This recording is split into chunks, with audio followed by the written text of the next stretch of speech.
La mécanique universelle. Je continue ma lecture. Nous sommes toujours jeudi 7 juillet, c'est la deuxième vidéo. Ma lecture du livre La méditation selon le Yoga Vedanta. Voilà, c'est en relation avec l'hindouisme et le bouddhisme, et surtout en relation avec mon site mécaniqueuniverselle.net. Et donc, la lecture me sert surtout de prétexte de développer un petit peu mes pensées, ma théorie, éventuellement. Et mes pensées du moment liées aux actualités, etc. Voilà. Donc, je découvre en même temps que je lis. Voilà, ce n'est pas un livre que j'ai lu a priori, je le découvre en même temps que je lis. Donc je vais commencer. Je continue. Nous sommes toujours dans la première partie qui est le titre « La formation du caractère et la force de la pensée ». Donc, il y a quelques années, j'étais encore au monastère de Madras. Je tombais malade. On appela notre médecin. Je n'étais pas suffisamment vêtu quand on l'annonça et je m'écriai « Attendez une minute, je m'habille ». Le docteur entra en riant dans la chambre. « Aujourd'hui, ce n'est pas au Swami que je rends visite. Je viens examiner un spécimen. » Cette réponse me frappa. Je compris tout à coup que pour le savant, comme pour l'homme qui médite, il n'est qu'une seule méthode. On doit étudier objectivement tout spécimen curieux. Ce n'est pas tâche aisée. On n'acquiert pas en un jour l'habitude de considérer, sans jamais abandonner, la position de spectateur, tout ce qui se passe en soi-même. Habituellement, nous percevons les objets du monde extérieur à travers le prisme déformant de notre contenu mental. Voir un objet tel qu'il est réellement sans projeter sur lui l'ombre de nos opinions ou de nos préférences personnelles, c'est une preuve peu commune de l'empire que nous exerçons sur notre mental. Pour qu'il en soit ainsi, nous devons rester à tout moment, en toutes circonstances, le témoin impassible de nos sentiments et de nos émotions. Et bien là, on retrouve, je pense, tout le travail qu'a fait plus tard Husserl, par exemple. L'époché, donc le fait de cesser toute réflexion sur un objet. Husserl, Edmund Husserl, c'est un philosophe allemand qui a justement réfléchi sur la réalité des objets, des choses, de ce que nous voyons. Et pour ça, pour atteindre ça, c'est intuitif, hein, parce que mon analyse, je ne connais pas vraiment bien l'œuvre d'Husserl. Je sais qu'elle est très importante. Le peu que j'en ai lu, j'ai compris qu'il faisait partie des philosophes, pour moi, les plus importants, avec Hegel, avec Spinoza, avec Saint-Augustin, avec Plotin, avec Platon, voilà. Et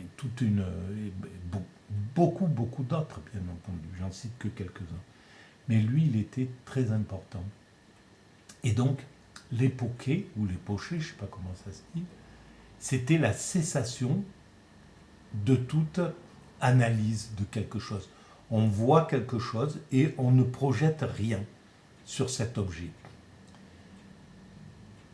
Et là, on peut toucher sa réalité. C'est très compliqué. Voilà, je viens de voir passer un camion avec des arbres, des grumes sur sa remorque.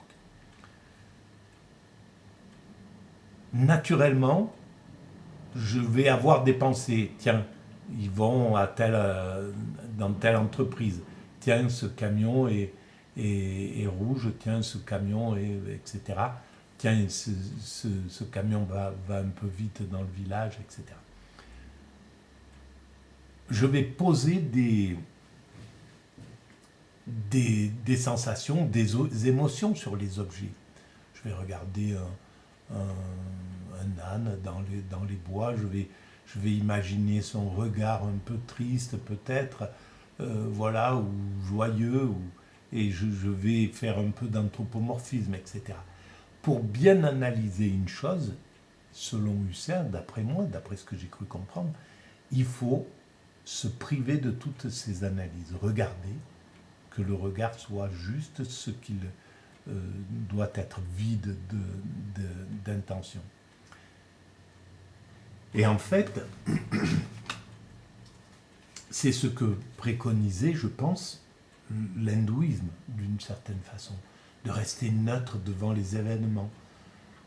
Voilà, il y a cet événement-là, au lieu de se faire bousculer par les événements, un événement peut nous bousculer ou ne pas nous bousculer, par exemple. Et pour deux êtres humains côte à côte, c'est deux choses. Un professeur qui met 0 à deux élèves en disant, sur un devoir de philosophie, en disant vous avez parlé à côté de, vous avez écrit à côté de la plaque, c'était pas du tout ce qu'on vous a demandé, etc.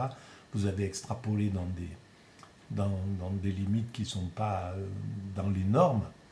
L'un va le sentir comme quelque chose de positif, en disant c'est très bien, c'est exactement ce que je voulais, je voulais pas, je voulais être au-delà en tant que philosophe, je me pense philosophe, et donc je veux être au-delà de ce qu'un professeur de philosophie, qui est forcément en retard par rapport à la philosophie qui est en train de se créer, il nous fait penser aux philosophies précédentes.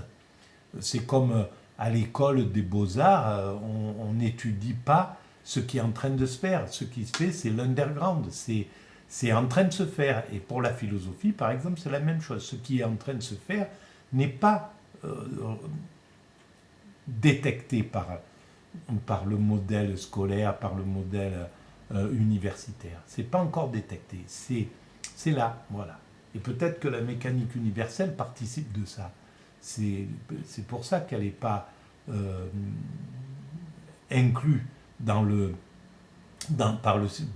attrapée par le système universitaire. Pour quelle raison? Parce que, en fait, ils sont encore sur le modèle où la philosophie, ça doit être écrit comme pour les universitaires. Les universitaires doivent pouvoir se retrouver. C'est ce que j'ai vu quand j'ai suivi quelques cours à la fac de Nice. Ce qu'on demandait aux élèves, c'était d'être comme les professeurs, écrire comme ça, penser comme ça, ou un peu mieux, mais être à ce niveau-là. Et donc, ils ne sont pas encore aptes, pour moi, à pouvoir imaginer qu'on peut écrire très mal, écrire comme quelqu'un qui n'a pas fait d'études, quoi. Il peut y avoir une avancée de philosophie qui soit autodidacte, qui ne soit pas passée par le cursus scolaire, parce que c'est ce qu'on réclame maintenant.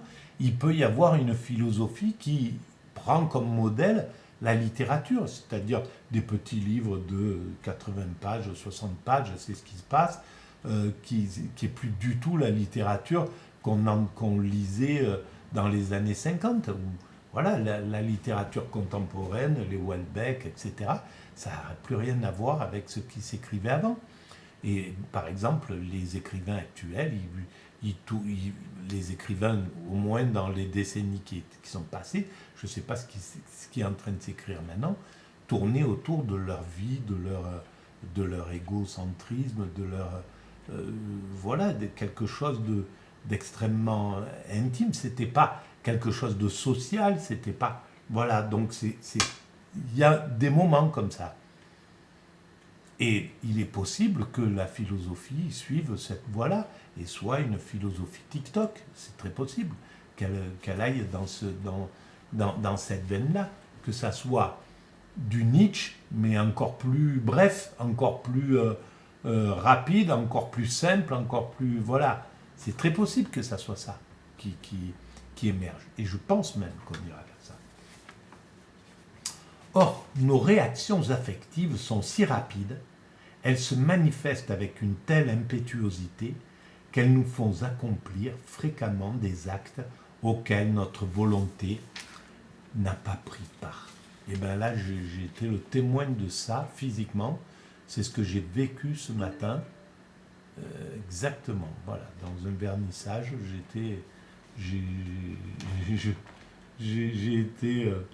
j'ai accompli fréquemment des actes auxquels ma volonté n'a pas pris part. J'étais stressé, mal, j'étais pas bien dans ma peau, etc. Et ma tête est partie en automatisme et m'a pas laissé profiter vraiment de cet instant qui devait être très très bien. C'est pas grave, c'est la vie. Nous n'avons même pas eu le temps de penser à ce que nous allions faire. En un instant, nous sommes précipités en un bourbier dont nous ne parvenons plus à sortir. Voilà, c'est exactement, j'en suis là. Une série de fausses identifications avec notre moi inférieur a provoqué cette déchéance morale. Nous n'avons pas eu le temps de réfléchir. L'aurions-nous eu ? Le résultat serait exactement le même, car notre esprit ne possédait déjà plus la faculté de formuler un jugement dont la rectitude dépend d'une saine discrimination et d'un usage correct de l'intelligence. Cette remarque garde sa valeur, quel que soit l'aspect, métaphysique, psychologique, moral et même social sous lequel nous pouvons envisager l'existence. Développons donc en nous l'intuition supérieure, la bouddhi. Nous n'y réussirons qu'en rendant notre caractère de plus en plus ferme. C'est à chaque minute de notre vie que nous avons à faire acte de volonté. Voilà, c'était très important que je lise cet ouvrage. Je sais que je veux avancer dans cette voie, par exemple, et que quelque chose en freine. Et ce quelque chose, c'est le manque de volonté. Mais le manque de volonté a du sens. Si en ce moment, je n'ai pas la volonté de pouvoir faire ça, et si peut-être dans 8 jours, dans 15 jours, dans un mois, dans 6 mois, dans un an, dans 10 ans, je serai apte à le faire, et bien c'est que c'est pas le moment maintenant, et ça le deviendra. Développons donc en nous l'intuition supérieure, la bouddhi, donc acte de volonté. Tant que nous demeurons attachés à nos anciens préjugés, à nos préférences personnelles, ou que, par exemple, nous entretenons en nous le moindre ressentiment à l'égard d'une personne déterminée, ça c'est fréquent quand même, il nous est impossible de suivre le chemin de la bouddhi. Trop souvent, nous essayons de légitimer les mauvais sentiments qui subsistent en nous. Nous invoquons d'excellentes raisons pour justifier notre conduite. Nous refusons d'accepter une défaite. Nous ne voulons rien perdre de notre rang ou de notre dignité, etc. Notre intelligence joue le rôle d'un avocat qui défend une mauvaise cause. Ce n'est pas une attitude spirituelle. Voilà, et c'est là où le recul, le calme, conduit à la sagesse. Je l'ai expérimenté il y a 15 jours, que pendant une journée, brutalement, je me suis retrouvé dans un état de calme vraiment absolu. Je me suis rendu compte à ce moment-là que j'ai vu des choses que je ne voyais pas d'habitude, sur le même chemin, dans le même appartement. J'ai pu voir des choses que je ne voyais pas. Et je pense que pour un swami qui est dans un état de sagesse comme ça, il comprend des choses sur les autres bien plus puissamment que même un psychologue peut-être. Parce qu'il est attentif à tout. Il est dans une dans un accueil de tout ce qui se passe sur l'instant, et de manière extrêmement sereine. Et donc, j'ai pu constater qu'on voyait beaucoup plus de choses, on comprend plus de choses, on oublie moins de choses, etc. On est dans un état en maîtrisant son rythme de parole, de pas, de marche, pour ouvrir une boîte, pour prendre un cahier, pour ouvrir son sac, de le faire sans précipitation, calmement, nous ouvre à un tas de choses que le stress, dont le stress nous ferme. Voilà. Pour nous préparer à la méditation, commençons par dresser le bilan de la situation présente. Faisons l'inventaire de notre stock, mais bornons-nous au rôle de témoins impartials. Cet examen doit se poursuivre de telle façon que nous évitions de nous identifier avec tout ce que, bien ou mal, nous découvrirons en notre mental. Regardons-nous comme si nous n'appartenions plus à ce monde. C'est dans le véritable moi que nous devons prendre notre point d'appui. Laissons ce moi s'exprimer en nous, un peu plus chaque jour, car nous n'acceptons plus la tyrannie de ces forces obscures. Pensons qu'à la prochaine occasion, nous reconnaîtrons le piège avant d'y tomber. C'est exactement ce que je dis. Le cerveau, dans le calme, plus on devient calme et plus il anticipe et il voit, il a compris et il garde en expérience.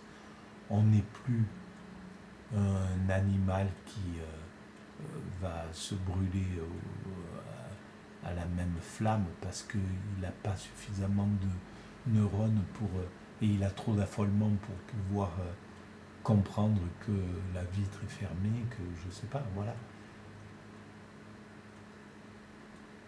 Soyons comme les chats, dans ce calme justement, qui échaudé craint l'eau chaude, voilà. Donc on reconnaît, en baissant son rythme de vie, on développe tout un tas de choses et on devient conscient de ce qui se développe, de ce qui s'améliore. La respiration, tout un tas de choses s'améliorent à ce niveau-là. Pensons qu'à la prochaine occasion, nous reconnaîtrons le piège avant d'y tomber. Comprenons que ces forces qui dictent encore notre conduite ne font réellement pas partie de nous. C'est ainsi que nous finirons par remporter la victoire sur cet ennemi qui nous empêche de donner carrière aux forces supérieures. Si nous persistions à nous identifier avec nos désirs et nos inclinations, il nous faudrait renoncer à tout progrès spirituel.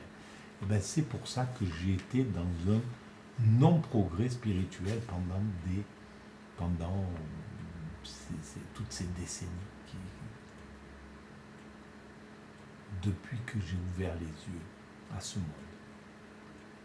Voilà, parce que j'ai persisté sans comprendre, je ne savais pas en fait que j'étais dans cet affolement, que j'étais dans cet état d'affolement.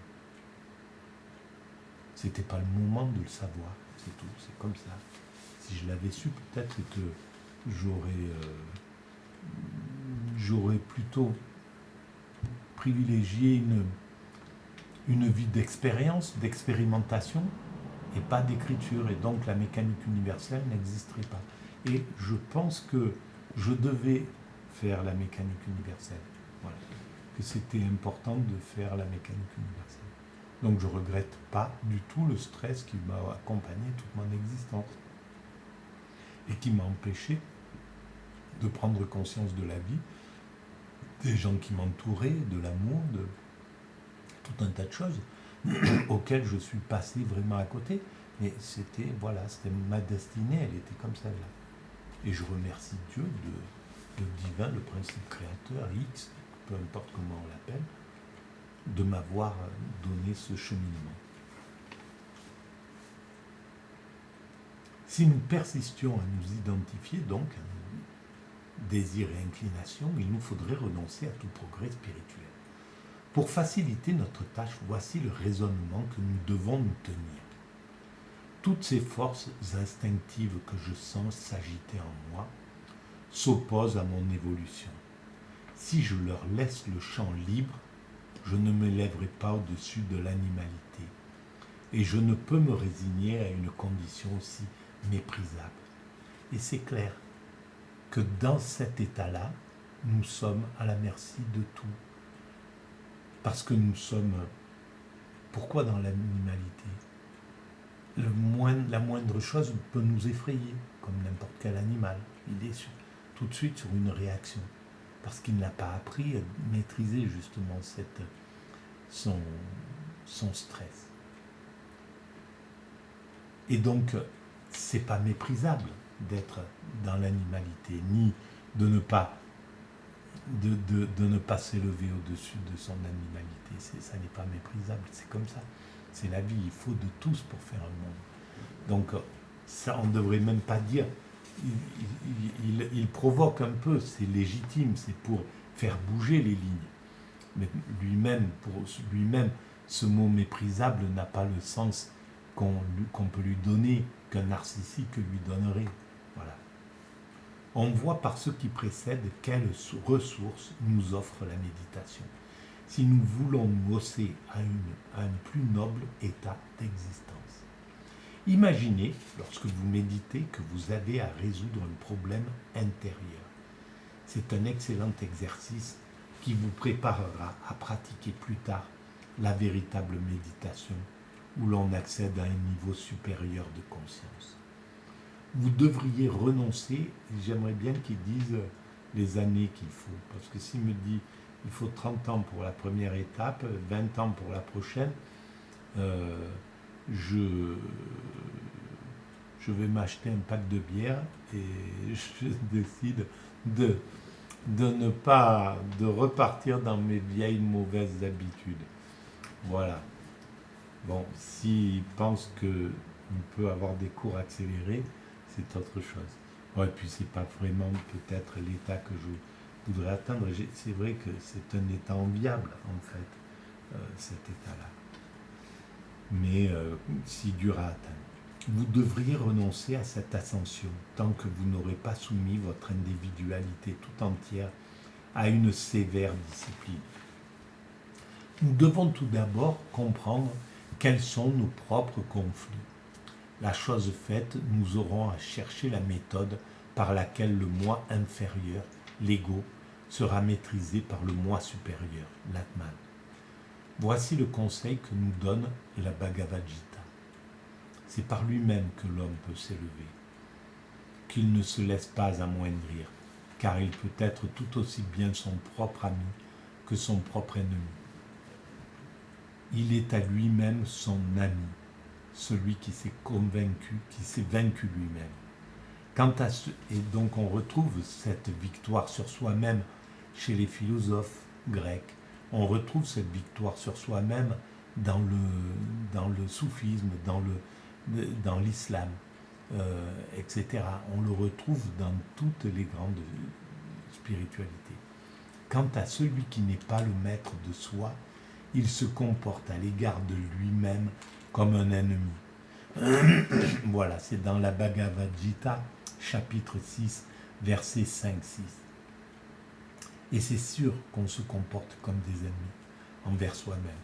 Des gens maltraitent notre corps, on l'empêche de vieillir dans la meilleure des conditions, on lui engendre des maladies, on l'empêche de traverser cette existence en contemplant, en voyant, en entendant, en aimant, de la meilleure façon possible.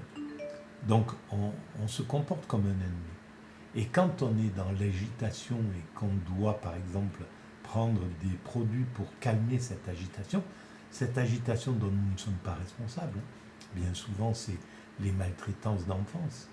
Et il y a des millions d'êtres humains, là aujourd'hui en France par exemple, juste, il y a peut-être des dizaines de millions d'êtres humains qui ont été maltraités dans leur enfance, qui ont subi des choses qu'ils ne devaient pas subir, qui les a mis dans une agitation qu'ils ne peuvent calmer que à travers l'alcool, à travers la drogue, à travers la suractivité, à travers la boulimie, à travers l'anorexie, etc. Donc,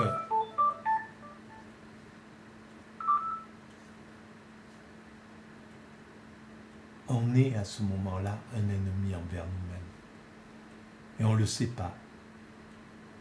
Malheureusement, on est un partenaire malade. C'est tout. On n'est pas un ennemi parce qu'on voudrait être ami avec ce corps qu'on maltraite. On voudrait être ami avec cet esprit qu'on maltraite.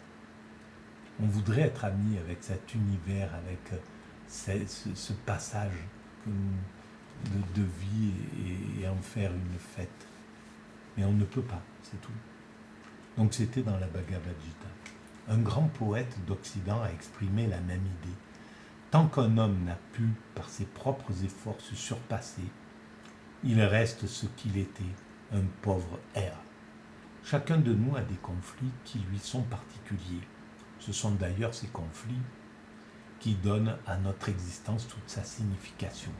Au commencement, il s'élève pour des questions de bien-être, en présence des difficultés que nous rencontrons pour satisfaire certaines exigences matérielles. Les véritables conflits, dignes de ce nom, apparaissent lorsque l'homme devient conscient d'un ordre moral et qu'en essayant de s'approcher de son idéal, il se heurte à des obstacles qui lui barrent la route. Nous sommes alors dans une situation comparable à celle de Duryodhana, l'ennemi d'Arjuna. Krishna, qui est l'ami commun des deux adversaires, le Seigneur ne doit-il pas accorder la même bienveillance à tous ses fidèles, demande à Duryodhana pourquoi il continue à suivre le chemin du mal. Et ce dernier répond, « Seigneur, ce qui est dharma, moral, je le sais, mais je ne puis le faire, Seigneur. Ce qui est adharma, immoral, je le sais aussi, mais je ne puis m'empêcher de le faire. » Voilà pourquoi on doit avoir de la compassion pour le pécheur, pour le transgressant, pour le malfaiteur, pour le voyou. Pourquoi nous devons avoir de la compassion pour l'être humain qui transgresse les lois morales, les lois laïques, les lois législatives de la société. Ça n'empêche pas qu'on doit condamner, punir, etc. Mais l'homme lui-même, il ne sait pas ce qu'il fait en fait. Voilà. Et donc, on doit au minimum avoir de la bienveillance, de la compassion et être ferme pour l'aider à sortir de cette mécanique, de ce moteur d'évolution. Notre évolution spirituelle sera suspendue tant que nous n'aurons pas découvert la cause de nos conflits. Cette ignorance prouve que notre conscience est encore attachée aux centres inférieurs. Je prends ici, en parlant de la conscience, la position qu'a adoptée le Raja Yoga, et suivant laquelle il a une relation étroite entre le niveau de conscience et les réactions physiologiques. Notre héritage biologique, donc là je suis en train de penser à autre chose, et donc je lis de manière automatique sans comprendre ce que je lis. Donc je vais finir là, et je prends ici, en parlant de la conscience, la position qu'a adoptée le Raja Yoga, et suivant laquelle il y a une relation étroite entre le niveau de conscience et les réactions physiologiques. Bien sûr, ça je suis absolument d'accord, quand tu atteins le dernier degré, c'est-à-dire le nirvana, l'extase, la béatitude, ton corps fonctionne comme une horloge. Les réactions physiologiques sont d'une perfection absolue. C'est dingue. Pour avoir expérimenté cela, c'est assez impressionnant. Notre héritage biologique exige que nos instincts se satisfassent sur le champ et les centres nerveux qui entrent le plus fréquemment en action sont les centres inférieurs. Point. Voilà.